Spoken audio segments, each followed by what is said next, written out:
Hi there and welcome to the next vlog. This is a bit of a mixed bag, this one. It's all to do with replacing the battery charger, inverter, and just tidying up the electrics generally in the cupboard. Lots of camera shake in this as I'm just sort of squeezing in and out of places, holding it with a couple of fingers, so I do apologise. I hope you enjoy it and I hope you find it interesting. Thank you very much. Bye. So this is on my list of things to do. I want to freshen up the front here and modernise it a bit, get rid of all the holes, get rid of the switches. I don't need those anymore, they're all in the engine bay, and just tidy up in here. You see the electrics on the far end a little bit untidy, the battery charger below there, that's coming out, and right down the bottom there's an inverter that's going to come out as well. There's lots of cables in here that aren't needed anymore or used, so I'll be stripping all those out as well.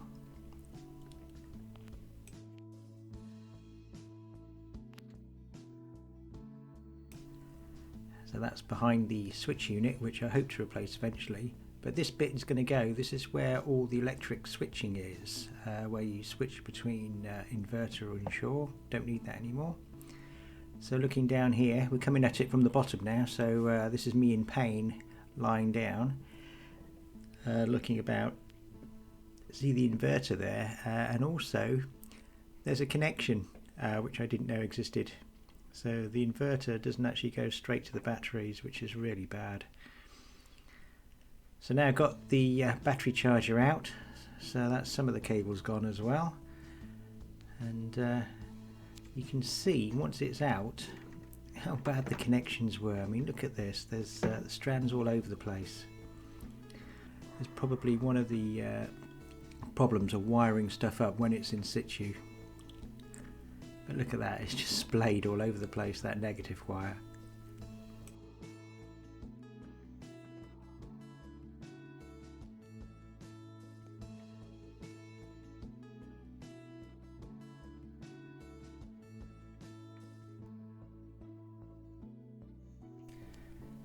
So now starting to disassemble the electric bits and pieces on the door.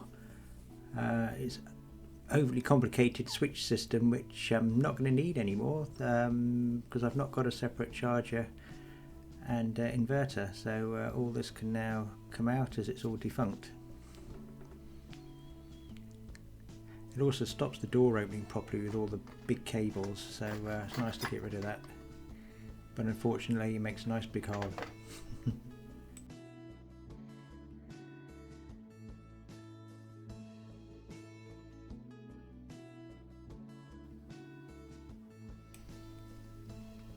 So that's gone, and also the inverter that came out, and just looking at spare wires now, and I need to redo the cabin bilge wire because it's just been tagged onto lots of other things. So it goes from one of the switches down there, and it's just a bit messy, so I need to redo that.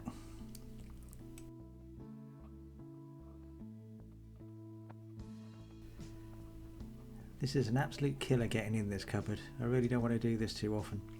I'm getting too old for this. Bleep, bleep, bleep. Anyway, so looking around still, just trying to sort out the new wiring for the cabin bilge pump. So this just goes through into the engine bay, so I can wire it up in there.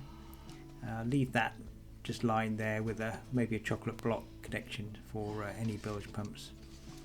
And the old wiring is just a right old mess. It's 4 core for some reason. It's not, half of them's not been used. Bits and pieces have been tagged and cut and all that. It's a right old mess. So it's nice to get rid of that stuff.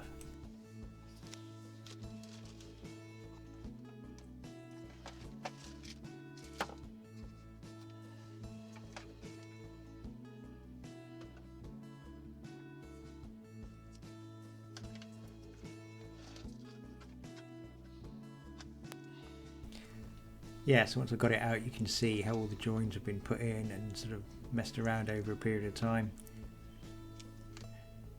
Not ideal considering it's supposed to be 100% effective and reliable. So pull the new wire through. It's going to connect to my little auto box here, which is mainly for cars, but it does fine for this job. It's permanent live, so it's always live, and the other bilge is connected into it as well. So it's a good excuse to use my crimp set again and pop them on there so I can give it its own circuit.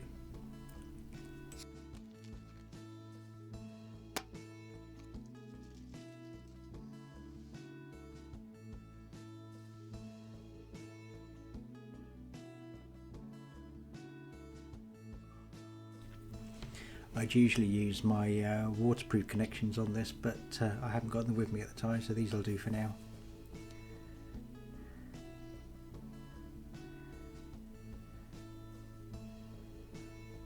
Yeah, it seems to be one thing you do have to have when you have a boat is a crimp set. Always seem to be using it.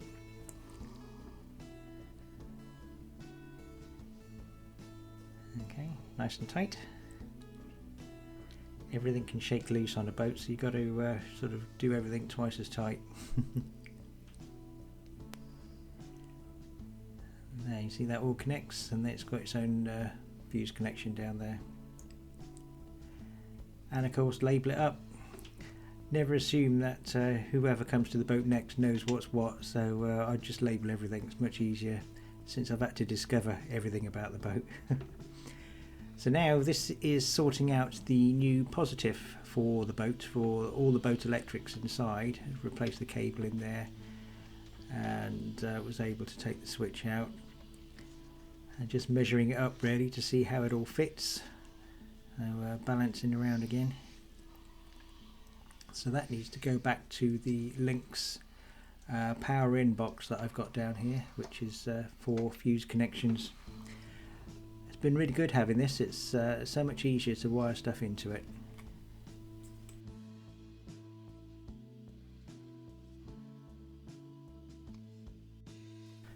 Now I discovered that other connection inside by the inverter, which comes back to this earthing point here. It's not really needed, and the cabling's a bit small, so I'm thinking about putting a new earth point on and just coming down and connecting to the power in on the negative. Which will make things nice and easy. Everyone will be able to see exactly what's what. So I'll put a better stud on. So just drill the hole, cleaned up, pop a bolt through there as well, and that'll give me a nice new earthing point for the 12 volt and the mains electrics as well. And you can see it as well. There it is. So there's the stud. So I just connect to that.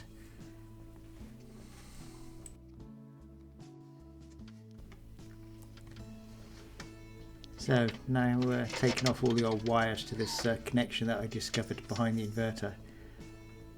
One of the wires goes to that earth point. There's an earth wire that goes to the old electrics up there, and there's a negative wire that comes from the battery and where the inverter connected to. So that's a terrible idea, connecting all that up with a connection there.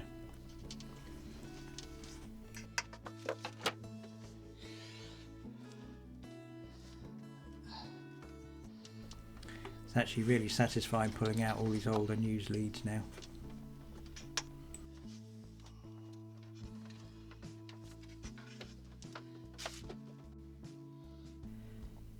And you end up with a clump of them.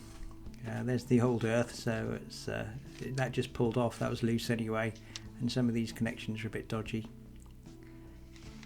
Some of the cables are actually a bit small as well. So now that's all gone, I can continue taking bits off here and take off the other switch. I've got the engine one gone already, and this is the leisure one.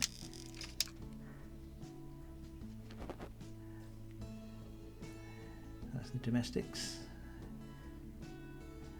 There you go, all off. So I intend to put a black Perspex cover over all the old wood. So hopefully that'll make it look a bit better. And then just have cutouts where I need it. So I think we're all ready for the fuse box, I think, which is going to go up here and start doing the electrics.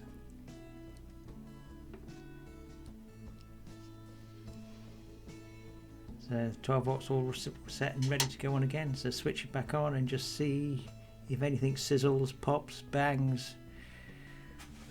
All quiet, which is always good. Yeah, all looks okay. You can see my earth connection on the right as well.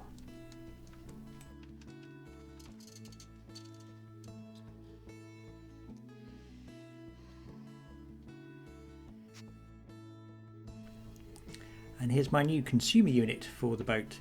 I didn't want to go for a plastic one because they don't have a lot of flexibility with regards to earthing as well. So I wanted to get one with a metal casing so I could keep it neater. There's going to be 3 circuits in this, 1 main incoming one and then 2 outgoing ones, as my Multiplus has got 2 outgoings as well. Yeah, one's going to go to all the sockets and the other one is going to go to the immersion heater. That's quite a neat little unit actually, wasn't too expensive either, so much better than the plastic ones. So I've marked up all these. I'm going to cut the bus bar so it sections into 3 different circuits. That orange bit on the right is a filter, a surge protector, so interesting to see how that works on a boat. So that's all ready to be wired in now, and unfortunately when I positioned it I didn't realise that the incoming mains lead is just too short to where I needed it, so I'm going to have to replace the whole lot. So this is outside the boat where it comes in on the connection.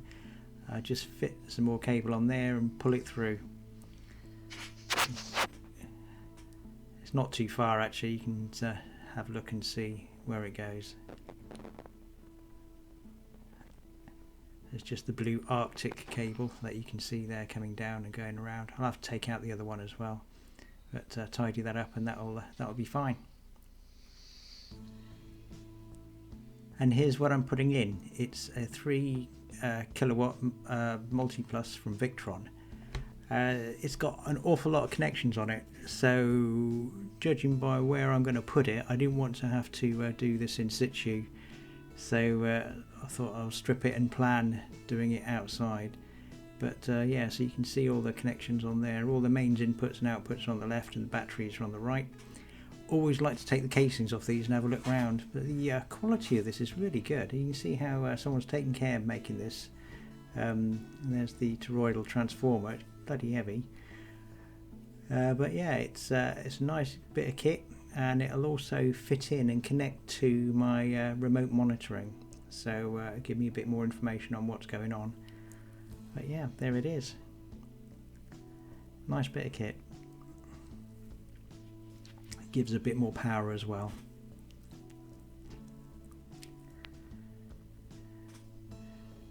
So rather than do all this in situ, I've cabled it up while it's sat there in the kitchen, so I can be sure that all the connections are right and nice and tight and correct. Yeah, so I just carry it through, plonk it on, it just slides onto the brackets, and you see all the cables just wrapped up down there.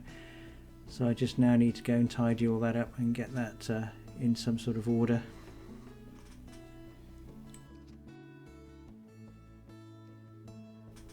So hopefully you can see that that wouldn't be easy to do it with it in situ. So now I've just got to sort out cable management, and that should be fine.